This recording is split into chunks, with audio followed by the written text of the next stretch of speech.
अस्सलाम वालेकुम students, welcome to Teacher Online. Students, आज हम बात करेंगे अल्लामा इकबाल ओपन यूनिवर्सिटी की बुक का कोड 1424 इंग्लिश कंपलसरी जो कि सेकंड सेमेस्टर में होती है। इसके पेपर पैटर्न की बात करेंगे, पेपर कितने नंबर का होता है, किस तरह के क्वेश्चन उसमें इंक्लूड होते हैं और उन क्वेश्चन को सॉल्व कैसे किया जाता है। आप लोगों ने गौर से ध्यान से देखना है। इंशाअल्लाह ताला अगर आप ये वीडियो देखेंगे तो मैं आपको गारंटी से कह सकता हूँ कि आप लोग एटलीस्ट पेपर ज़रूर पास कर लेंगे। एक चीज़ याद रखिए कि पेपर जो होता है वो कंसेप्चुअल होता है। ऐसा नहीं है कि आपको जो चीज़ें मैं बताऊँ वो आप लोग वही प्रिपेयर करके जाएं और उसी का पेपर वही पेपर में आप लोगों को आएगा, ये नहीं होता। और ये भी नहीं होता कि आपका पेपर बुक से होगा, बुक से कुछ भी नहीं आएगा। मे भी एक दो एग्जांपल्स आ भी सकती हैं, लेकिन ऐसा नहीं है। बुक से बिल्कुल वो टच ही नहीं करते बुक को, सिर्फ वहाँ से कंसेप्ट उठाते हैं और आपका कंसेप्ट चेक करते हैं और पेपर में वो क्वेश्चन आते हैं जो कंसेप्ट बेस होते हैं और फिर आप पे डिपेंडेड होता है कि ये आपने किस तरह से इसको क्लियर किया है कंसेप्ट्स को या नहीं। चलिए बिना टाइम वेस्ट किए शुरू करते हैं। क्वेश्चन नंबर 1 जो है वो है, आपने एक ऐसे लिखना होता है, अबाउट 350 वर्ड्स होना चाहिए मिनिमम भी। अब वो ऐसे किस टॉपिक पे आता है ये वो खुद से देंगे। पिछली बार जो ऐसे आया था वो था अ विजिट टू कराची, उस पर एक डिस्क्रिप्टिव ऐसे आपने लिखना था और उस क्वेश्चन में ये मेंशन था कि यूनिट 1 से दिया गया है जितनी भी एसेज की टाइप्स हैं उसमें से हमने एक टाइप उठाई है, डिस्क्रिप्टिव ऐसे आप लिखें। तो अब इसकी कितनी इकसाम है एसेज की? एक है डिस्क्रिप्टिव, इसी तरह से नरेटिव, डिस्कर्सिव और आर्गुमेंटेटिव। तो ये 4 इकसाम है इस एसेज की। अब ये क्या होती हैं, ये इस पे अलग से एक वीडियो में बना लूँगा या किसी और की वीडियो भी आप चेक कर सकते हैं या इवन आप बुक से भी देख सकते हैं कि इसका क्या प्रोसीजर है। ये चारों टाइप्स अलग अलग हैं, चारों को फॉर्मेलिटी जो होती है वो अलग अलग से है। ये जो आपका क्वेश्चन आता है ये 20 नंबर का आता है। इसके बाद जो क्वेश्चन नंबर 2 होता है वो होता है एक पैसेज, यानी एक पैराग्राफ लिखा हुआ है, उसके नीचे क्वेश्चन होंगे। क्वेश्चन होगा कि रीड द पैराग्राफ केयरफुली या read the passage carefully and right the answer of the questions given at the end. यानी जो एंड पे क्वेश्चन दिए गए हैं उनका आप क्या करें, आंसर करें। 10 नंबर का ये क्वेश्चन होता है। एंड पे 5 क्वेश्चन होते हैं, यानी हर क्वेश्चन जो 2 नंबर का होता है। निस्बतन ईजी होते हैं लेकिन थोड़ा ढूंढ के लिखने होते हैं क्योंकि ग्रेजुएशन लेवल पे ज़ाहिर है आपको एक आंसर खुद से बनाना पड़ता है उस पैसेज में से। उसके बाद एक जो क्वेश्चन नंबर 3 आता है आपके पास, वो होता है किसी पे आपने एक पैराग्राफ लिखना होता है। जैसे रिवर पे हो गया, पिछली दफ़ा के मैं पेपर देखा है मैंने, उसमें रिवर आया हुआ था। इसी तरह से कुछ भी हो सकता है, पार्क हो सकता है, हॉस्पिटल हो सकता है या एनी हाउ जो भी है, उस पर आपको एक पैराग्राफ लिखना होता है। 10 नंबर का ये क्वेश्चन होता है। इसमें भी अब क्लासिफिकेशन है डिफरेंट किस्म के पैराग्राफ्स की, वो कोर्स बुक में भी है और उस पर भी अलग से वीडियोस मौजूद हैं। और अगर आप लोग चाहते हैं कि वीडियो मैं उस पर बना दूं तो आप लोग मुझे कमेंट सेक्शन में बता दीजिएगा, मैं उस पर वीडियो बना दूंगा। अच्छा, एक चीज़ आप लोग देख सकते हैं कि तीनों जो क्वेश्चंस हैं वो कोर्स बुक में नहीं है बल्कि ये कंसेप्ट बेस पे है और कंसेप्चुअल क्वेश्चंस हैं। ये तभी आप आंसर कर पाएंगे जब आप लोगों को इन चीज़ों की समझ होगी। अब जो चौथा क्वेश्चन होता है वो है 10 नंबर का, वो भी क्वेश्चन होगा। उसमें कुछ इनकरेक्ट सेंटेंसेस होंगे जिनको आपने करेक्ट करना होगा।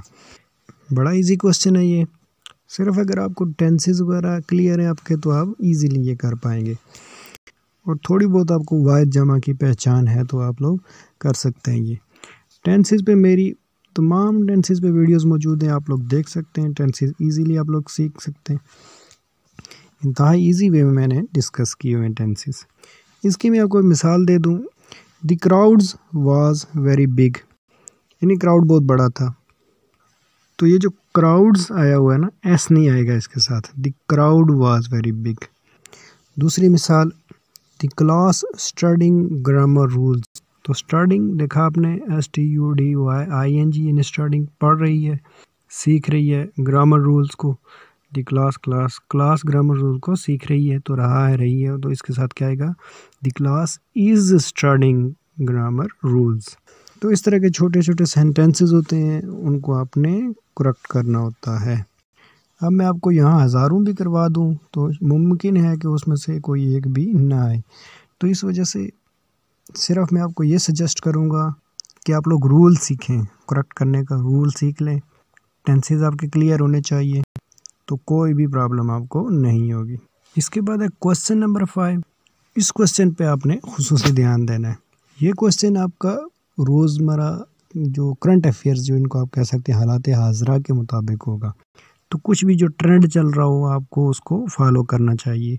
जैसे कि पिछले रिसेंटली एक पेपर में आया हुआ था कि explain the causes and effects of covid vaccination, explain the results of Covid vaccination using the technique of cause and effects. तो कॉज एंड इफ़ेक्ट की टेक्निक आपकी बुक में भी है। ये होता है कि कॉज यानी उसकी वजह क्या थी और उसके असरात क्या हुए, ठीक है, ये है कॉज एंड इफ़ेक्ट। तो करंट अफेयर्स पे आपने नज़र रखनी है, जो भी ट्रेंड चल रहा हो तो उसके लिहाज से आपके पेपर में कोई भी क्वेश्चन वो पूछ सकता है। इसमें अगेन आपकी ग्रामर का ठीक होना ज़रूरी है। अगर आपकी ग्रामर ठीक है तो आपको कोई भी प्रॉब्लम नहीं होगी, लेकिन साथ अपने टेक्निक को ज़रूर देखना है कि वो टेक्निक आपसे क्या पूछ रहा है। यानी कॉज एंड इफ़ेक्ट वो टेक्निक पूछ रहा है तो आपको फिर उसी अंदाज में ये ऐसे भी लिखना होगा, इसको एक्सप्लेन करना होगा, यानी वजूहात क्या थी और उसके बाद उसके असरात क्या हुए। इसके बाद क्वेश्चन नंबर 6 होगा, वो भी 10 नंबर का क्वेश्चन है। इसमें भी आपने एक ऐसे लिखना होता है और ये भी करंट अफेयर पे हो सकता है या कोई ऐसी एक शख्सियत हो सकती है जो रिसेंटली डाई कर गई हो, यानी फोत हो गई हो, या फिर किसी हवाले से उनका कोई ट्रेंड चल रहा हो, ख़ास ट्रेंड, तो वो भी हो सकता है, ठीक है। आमतौर पर ये शख्सियात के बारे में ये क्वेश्चन पूछा जाता है। जैसे रिसेंटली पेपर में आपको मैं बता दूं कि life of a head chief in corona, यानी कोरोना के दौरान जो हेड चीफ था उसकी ज़िंदगी कैसी थी। इसमें वो एक चीज़ पूछता है कि टेक्निक कौन सी इस्तेमाल करनी है। हर क्वेश्चन में वो साथ उसने टेक्निक ज़रूर आपसे पूछी होगी कि आपने टेक्निक कौन सी इस्तेमाल करनी है। तो टेक्निक अगर उसमें पूछेगा सीक्वेंस मार्कर जैसे कि यूज़ करनी है, तो सीक्वेंस मार्कर ये होता है कि भाई एक पूरी तरतीब से आप बताएं। जैसे वो सुबह उठता है, फिर नाश्ता करता है, पहले नमाज़ पढ़ता है, नाश्ता करता है, उसके बाद जो है ना ड्यूटी पे निकल जाता है, फिर वहाँ पे स्टाफ को बुलाता है, उन्हें इंस्ट्रक्शंस देता है, शाम को रिपोर्ट लेता है, जमा कराता है। ये वो मतलब एक पूरे सीक्वेंस से आपने लिखना है, ठीक है। तो इस तरह के सीक्वेंस भी वो आपको दे सकता है कि ये टेक्निक इस्तेमाल करते हुए आप इस पे ऐसे लिखें।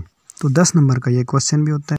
अब जो क्वेश्चन नंबर 7 है, पिछले पेपर में मैंने देखा कि उसने यूनिट 5 से ही क्वेश्चन उठाया हुआ है, लेकिन बुक में ये क्वेश्चन मौजूद नहीं। क्वेश्चन ये है कि आपका फेवरेट जो हॉकी ग्राउंड है वो कौन सा है, what is your favourite hockey ground. अब देखिए इसके साथ भी उसने टेक्निक पूछी हुई है कि कंपैरिजन एंड कंट्रास्ट टेक्निक आप मुझे लगा के तो बताएं कि ये जी क्या है। ये हॉकी ग्राउंड है, उसके बारे में एक आपने ऐसे लिखना होता है। 10 नंबर का ये क्वेश्चन है। अच्छा, इसमें जो टेक्निक है ना वो ये है कि आपने उसको कंपेयर करना है बाकी ग्राउंड्स की निस्बत कि मुझे जो पसंद है, जैसे लाहौर में अगर मुझे पसंद है हॉकी ग्राउंड तो वो क्यों मुझे पसंद है, उसमें क्या है दूसरे में नहीं है, उसमें कंपैरिजन आपने मुवाजना करना है। तो कंपेयर में ये होता है कि आपने दो चीज़ों को, यानी उस हॉकी ग्राउंड को किसी दूसरे हॉकी ग्राउंड से सिमिलरिटीज़ जो हैं वो आपने शो करनी होती हैं, यानी उसमें यकसानियत क्या है, एक जैसी क्या चीज़ें। उसके अलावा जो कंट्रास्ट होता है उसमें ये आपने शो करना होता है कि इनमें डिफरेंस क्या है, यानी मुझे ये क्यों पसंद है, इसमें क्या डिफरेंस है बाकियों की निस्बत। होप सो आपको ये समझ आ गया होगा। अब चलते क्वेश्चन नंबर 8 की जानिब, जो कि लास्ट क्वेश्चन होता है। 20 नंबर का क्वेश्चन है। पहला क्वेश्चन भी 20 का है, आखिरी भी 20 का है, और दरमियान में जितने भी क्वेश्चन हैं वो 10-10 नंबर के होते हैं। इसमें वो आपसे एक क्वेश्चन करता है कि आप इसके कॉनोटेटिव मीनिंग भी लिखें और डिनोटेटिव मीनिंग भी लिखें। अब ये समझने की ज़रूरत है कि कॉनोटेटिव क्या होता है, डिनोटेटिव क्या होता है। इसके लिए एक चीज़ याद रखें, कॉनोटेटिव मीनिंग किसी भी वर्ड का ये होता है कि उसका कंसेप्ट बेस मीनिंग क्या बन रहा है, ठीक है। इसको याद रखने का आसान फार्मूला बता देता हूँ। सी से कॉनोटेटिव, सी से कंसेप्ट, और डिनोटेटिव होता है डी से, तो डी से डिनोटेटिव, डी से डिक्शनरी। तो जो डिनोटेटिव मीनिंग है वो आपने ये देखना है कि इसका डिक्शनरी मीनिंग क्या बन रहा है। यानी यूँ समझ लीजिए कि उसका जो सिनोनिम्स है, मुतरादिफ है जो उसका। जैसे एक वर्ड मैं ले लेता हूँ मिसाल के तौर पर, इससे आपको समझने में इजीली आप लोग इसको पिक कर लेंगे। ये जी सॉफ्ट। अब सॉफ्ट का जो कंसेप्ट हमारे जहन में आता है कि सॉफ्ट नरम क्या चीज़ हो सकती है जी, तो हम यहाँ पे लिख लेंगे इसका कॉनोटेटिव मीनिंग लिख लेंगे जी वाटर। आपने देखा हमने इसका कोनोटेटिव मीनिंग लिखा, यानी कंसेप्ट बेस्ड मीनिंग हमने लिखा कि सॉफ्ट के होते हुए हमारे जहन में क्या आता है भाई, कि क्या चीज़ वो हो सकती है, तो हम लिख सकते हैं वाटर। जबकि अगर इसका डेनोटेटिव मीनिंग लिख, यानी जो इसका डिक्शनरी मीनिंग अगर हम देखें तो वो होगा कि इजी टू टच वगैरह वगैरह। ठीक है, एक मिसाल ले लेते हैं जी एक और के, एक क्वेश्चन है जी जिसका हमने मीनिंग लिखना है, वो एक वर्ड है डिफ़िकल्ट यानी मुश्किल। अब सी से कनोटेटिव, सी से आप कंसेप्चुअल मीनिंग लें ना इसका। अब आप इसका जो कनोटेटिव मीनिंग है वो ले सकते हैं कि टू क्रॉस द बॉर्डर। ठीक है, ये मुश्किल है। और इसका जो डेनोटेटिव मीनिंग यानी डिक्शनरी मीनिंग हम लेंगे वो हम ले सकते हैं कि not easy to deal with या नीडिंग मोर एफर्ट वगैरह, इस तरह को कोई भी आप ले सकते हैं। तो ये था हमारा लास्ट क्वेश्चन। इस तरह के 10 मीनिंग्स होते हैं जिनके आपने कोनोटेटिव और डेनोटेटिव मीनिंग लिखना होता है। कोनोटेटिव का भी एक नंबर होता है, डेनोटेटिव का भी एक नंबर होता है। इस तरह से आपके ये 20 नंबर बन जाते हैं और टोटल 100 मार्क्स कंप्लीट हो जाते हैं। तो होप सो आज की वीडियो आपके लिए इन्फॉर्मेटिव होगी। कोई क्वेश्चन है तो आप कमेंट बॉक्स में पूछ सकते हैं। अगर आपको वीडियो अच्छी लगी है, वीडियो को लाइक करें, कमेंट करें, शेयर करें और चैनल को ज़रूर सब्सक्राइब करें। मिलते हैं नेक्स्ट वीडियो में, तब तक के लिए अल्लाह निगहबान।